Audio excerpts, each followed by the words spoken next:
Adam is looking at the screen now. We have timed this perfectly.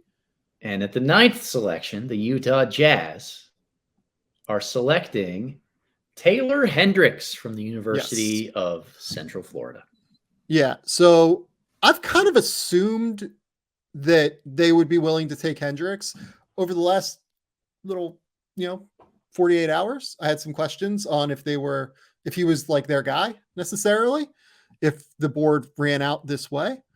I would have been very interested to see what they would have done if Bilal Coulibaly would have been on the board with Taylor Hendricks. Like if Cam Whitmore goes 7 instead of, or if Cam Whitmore goes 7 instead of Bilal Coulibaly. I think that Coulibaly versus Hendricks would have been interesting. But Hendricks is just a fascinating player, right? He's the classic 3-and-D guy that is going to help you on some level win games.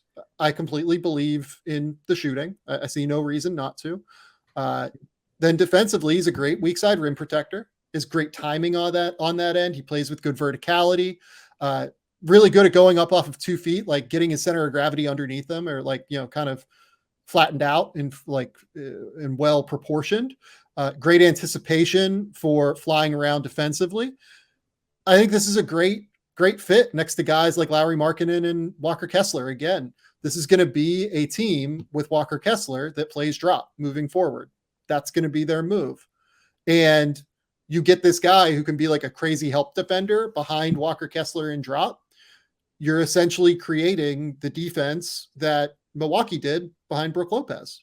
And yes, Taylor Hendricks is not as big or as active or as incredible as Giannis is as a help defender. But the idea, I think, is similar in terms of what they're trying to build on that end. Yeah, I like Hendricks a lot. I think offensively, he's more limited to a catch and shoot role than he is anything off the bounce right now. Lower field, needs to reel in his ball handling mechanics in a lot of different ways. A tad upright as a driver, but he did show some flashes with the ball in his hands. He was given the longer leash to play with that in some regard. I like the idea of him paired with a really nice lead guard, running some ghost pick and pop actions, different things that you can do with him in the half court setting. But he's going to be fine if you just space him in the corners in that regard. Longer ceiling, higher upside guy, but Utah has the patience to be able to develop a guy like him.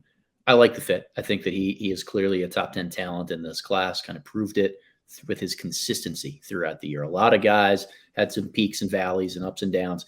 He was Mr. Steady Hand from the very beginning. And the longer time went on, he was able to show he belonged in this conversation as a result.